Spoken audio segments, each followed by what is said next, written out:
Comment le faire, vous courir après? Comment faire qu'un homme vous court après? La première chose, c'est avoir votre vie. Ça, d'ailleurs, c'est même pas directement relié aux hommes, mais ça marche sur les hommes. Donc, tu vas gagner ou regagner du terrain, c'est-à-dire tu vas t'épanouir dans ta propre vie, explorer tes passions, tu vas rayonner.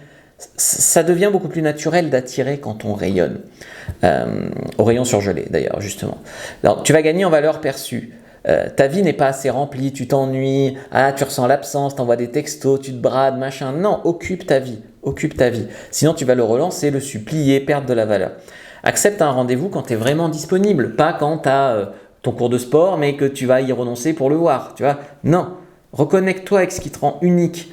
Ok, vanne-le, fais-lui des blagues, assume-toi, parce que tu veux pas forcément avoir l'air normal. Tu veux juste un homme qui te correspond. Donc tombe le masque, la première.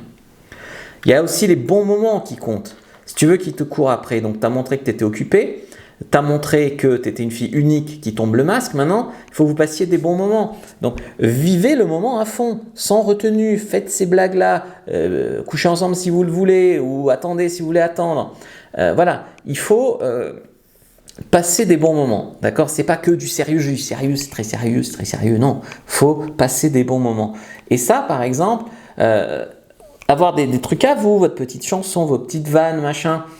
Des fois, il va y penser sans toi et ça va lui rappeler toi et il pensera à toi tout le temps. Ensuite, il faut installer le mystère avec dignité. Donc, tu dois être présente à des moments, mais pas toujours disponible sur demande à tout prix.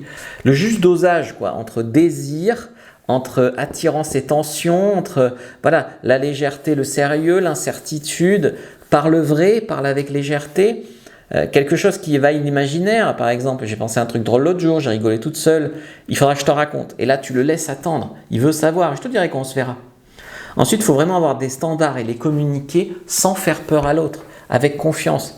Tu lui donnes envie d'en vouloir plus. Tu gères vraiment l'équilibre salé-sucré, là, comme un plat. Si c'est pas ce que tu vas faire au rendez-vous, qu'il organise rien, tu vas lui dire, écoute, moi j'aime le contrôle dans la vie, je pense que ça serait plus fun si c'est toi qui décidais. Tu vois? Donc, si c'est toujours toi qui vas chez lui ou de son côté de la ville, tu es toujours aussi flemmard, ce soir, c'est ton tour de venir par chez moi. D'accord? Donc, vous êtes douce et sympa, mais en même temps, vous avez des exigences. Quand vous devez vous voir le soir, mais qu'il ne vous a rien dit, qu'il ne vous a pas tenu au courant de la journée, que vous ne savez pas, mais est-ce que je dois comprendre qu'on ne se voit pas ce soir finalement? Car si tu as un empêchement, dis-le moi. Sinon, j'ai des copines qui m'ont proposé de sortir. Bisous. Tu vois? Il a peur de rater. Et s'il n'a pas peur de te rater, eh ben, il va faire n'importe quoi. Donc, il ne s'agit pas d'être agressif, il s'agit de communiquer ce qu'ils doivent communiquer, avec affection et spontanéité, mais aussi des limites. Et tu dois aussi, pour qu'il te court après, l'évaluer constamment. C'est-à-dire juger un homme sur les 10 derniers pourcents de la relation. Si tu le connais depuis 6 mois, genre tu le connais depuis 180 jours, juge-le sur les 18 derniers jours de la relation. 10%. Pourquoi? Parce que, en fait, souvent les femmes, c'était bien au début, mais maintenant c'est un con. C'est quand que c'était vrai aux 3 premiers rendez-vous ou sur les 18 derniers jours? Sur les 18 derniers jours. Ok? Donc en gros, s'il déconne pendant des plombes, il a droit à une erreur bien sûr, mais s'il déconne pendant 10% de la relation, eh ben, tu te casses. Voilà. Reprends-toi ou je me casse. Alors si, par exemple, il a vécu un deuil ou un truc difficile, tu peux lui donner 20%.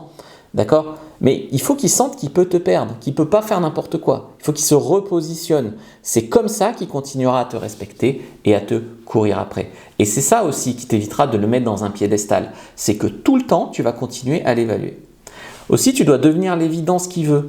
Donc, qui pense avoir découvert. Tu veux que le mec, il t'apprécie, mais qu'il se dise, en gros, c'est vraiment une fille pour moi, elle me correspond sur plein de points, c'est évident. Tu vois, tu séduis sans contrôler. Tu l'incites à être prévenant avec toi. Tu respires ta propre valeur et il doit te mériter pour te garder. C'est ça vraiment la clé ici. Je t'ai fait le guide de la femme de haute valeur sur fabricejuliensecret.com, une nouvelle formation. N'hésite pas à aller la prendre.